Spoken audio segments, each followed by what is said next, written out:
Zango menda eta merkatariak aurten itxaropensu baikorrago pasatako haintxarra izan denez, hobera egingo duelakoan. Uso Arbelaitz, arratsaldeon. Arratsaldeon, bai, itxaropentsu daude, 105 gehiago gastatuko dugulakoan daudelako merkatariak. Hori kalkulatzen dute azken urteak, badakizue justuan ibili direla, baina orain suspertzen ari ote garen edo gehiago gastatuko dugu. Gainera, geroz eta gehiagotan izaten da, deskontu eta berapen garaietan salmentak igotzearena.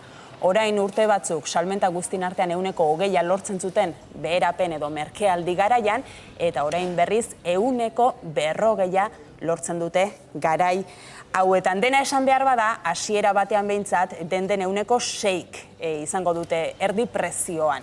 Momentuz batez ere 120 edo 140ko deskontuak izango dira. Eta zenbat gastatuko ote dugu aizue?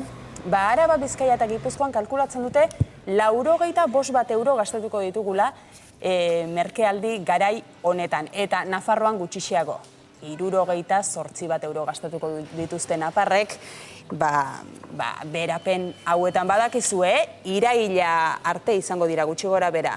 Berapenak, merkealdi garaia, baina ja legeak bermatzen duenez edo babesten duenez lehentxeago ere hastea, batzuk hasita ziren, uztaila bata baino lehen, deskontuak eta barrak eskaintzen. Eta gero kontutan ondo hartu behar direnak, aholkuak izaten dira, kontsumitzaile elkartekoek zabaltzen dituzten aholkuak. Aurre kontu bat egiteko esaten digute, eta zerrendatxo bat ere bai, ze erosi nahi dugun adieraziz.